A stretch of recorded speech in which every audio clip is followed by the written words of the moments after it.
Today we're going to have a discussion on imagery. Imagery is basically the use of vivid and descriptive language that adds depth to a work. It's language that appeals to the senses. So basically any sort of writing that allows the reader to see a very vivid picture or imagine a particular sound or scent. It's basically being able to picture what something feels like because the author explains it in a very descriptive way. So to find imagery, you should pay attention to both strong action verbs as well as descriptive adjectives. For instance, take a look at this first sentence. Okay, so the wind blew the beautiful flowers. Now, is this imagery? Well, you might be able to make an argument by saying that you can certainly imagine what the flowers look like blowing in the wind, but there aren't any strong verbs or adjectives that indicate anything about those flowers or the wind. So you might be imagining petunias and I something like daisies. Now take a look at this sentence. The word plethora indicates that there's an abundance of flowers. We also now know that the flowers are purple and the verb dance lets us know that this is a gentle breeze. This is clearly imagery because it calls to the mind of the reader a very specific and vivid picture. So we're going to talk about Of Mice and Men today by John Steinbeck. The first two paragraphs of this novel have some really beautiful imagery. Everybody should have the text in front of you, a photocopy, so you feel free to write on that and mark that up as we go through this together and identify some good instances of imagery here. So let's read through this text together. Okay, so we're going to read through it once and then we're going to take a look at each of the examples of imagery we're able to find here. So a few miles south of Soledad, the Salinas River drops in close to the hillside bank and runs deep and green. The water is warm too, for it has slipped twinkling over the yellow sands in the sunlight before reaching the narrow pool. On one side of the river, the golden foothill slopes curve up to the strong and rocky Gabilan Mountains, but on the valley side, the water is lined with trees, willows, fresh and green with every spring, carrying in their lower leaf junctures the debris of the winter's flooding, and sycamores with mottled white recumbent limbs and branches that arch over the pool. On the sandy bank under the trees, the leaves lie deep and so crisp that a lizard makes a great skittering if he runs among them. Rabbits come out of the brush to sit on the sand in the evening, and the damp flats are covered with the night tracks of coons, and with the spread pads of dogs from the ranches, and the split-wedged tracks of deer that come to drink in the dark. There is a path through the willows, and among the sycamores, a path beaten hard by boys coming down from the ranches to swim in the deep pool, and beaten hard by tramps who come wearily down from the highway in the evening to jungle up near water. In front of the low horizontal limb of a giant sycamore, there is an ash pile made by many fires. The limb is worn smooth by men who have sat. Okay, so we're going to focus first on sound. So what noises were you able to hear in Steinbeck's description? Okay, and I want you to do that right now. Just underline a couple things that you may have noticed that Steinbeck wrote where you can really picture that sound in your mind.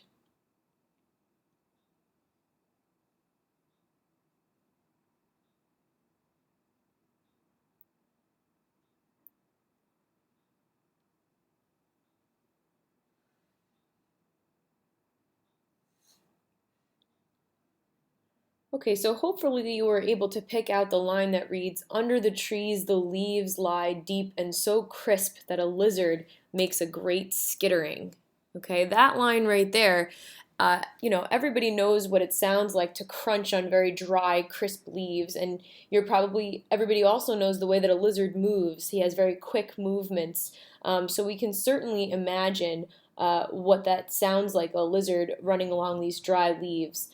The word skittering is also an example of onomatopoeia, or the formation of a word that basically it's made by the sound that it's associated with. Okay, so it basically sounds like what it is.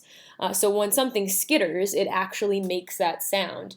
Other examples of onomatopoeia are words like crash or sizzle or murmur.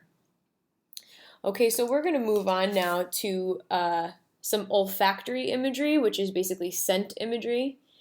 And these words, what words here do you see that Steinbeck used that are meant to evoke a reader's sense of smell? Okay, so go ahead again and try to pick something out that shows a very strong scent imagery.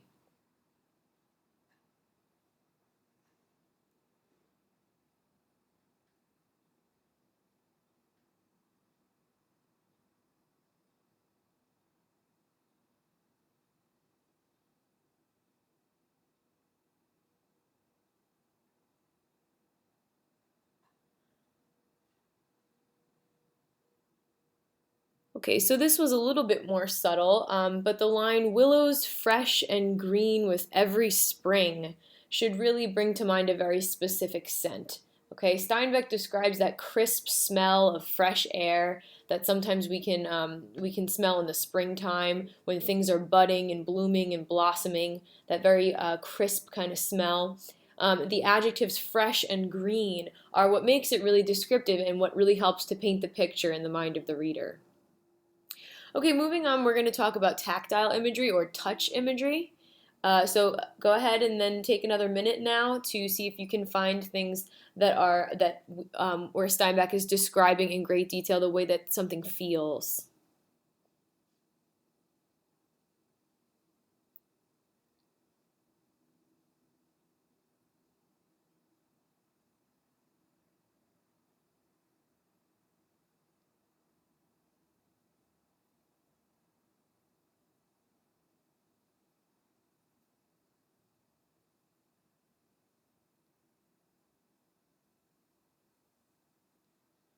Okay, so he says clearly in the first couple of lines there that the water is warm. Okay, but a better example is going to be the last line there where he talks about the low horizontal limb of the giant sycamore that's been worn smooth by men who have sat on it. So the author describes it as not just being smooth, but smooth specifically for men, all the migrant workers, all of the travelers passing through that have sat down on this big branch to rest. Okay, so you can picture running your hand over that branch and feeling the bark very smoothed out by these people who've sat down on it. Okay, so we've saved sight for last because there are so many examples here of sight imagery. So see if you can just find a few right now, and we'll talk about each one.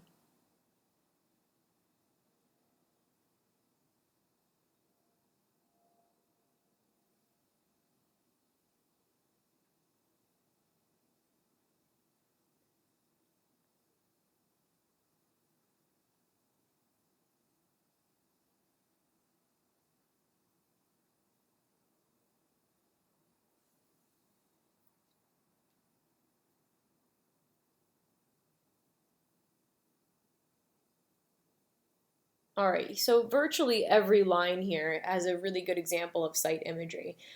We can see the Salinas River running deep and green. Okay, that gives us an idea of what that river looks like and how it's running.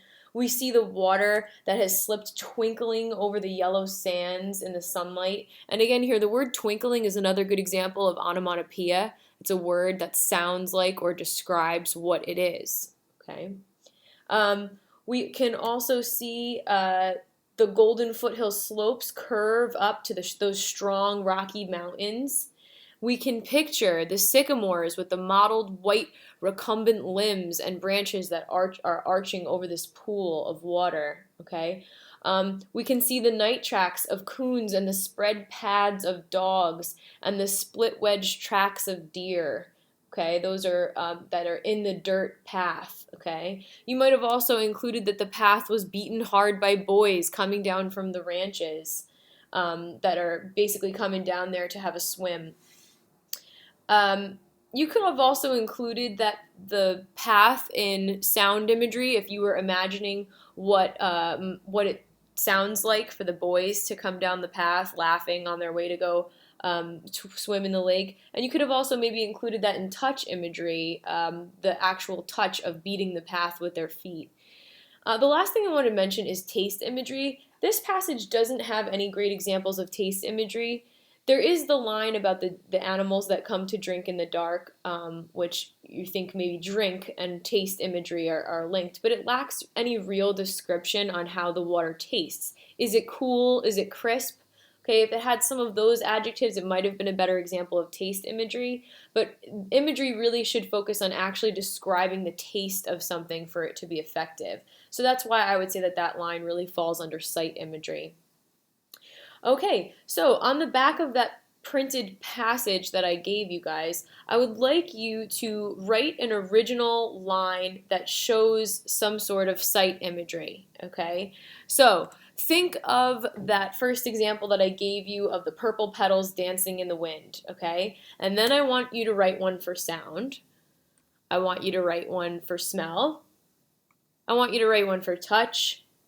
And I want you to write one for taste, okay? So I want you to write 5 sentences or 5 lines that use each type of imagery. Be creative. Use vivid adjectives, okay? Make your writing come to life. That is the purpose of imagery. And with that in mind, I want you to start to think about the effect of imagery on the piece that you're reading and also on the reader. So keep that in the back of your mind. We're going to be talking about that next class. Why does Steinbeck devote nearly 3 pages to the setting? How do the other types of figurative language like onomatopoeia, similes, metaphors, and personification tie into creating this imagery? Okay, you can use things like that to create very vivid pictures. So keep those things in mind. Try to write some clever imagery, and be prepared to talk about that next time in class. Remember, in life, the test comes first, and learning the lesson follows.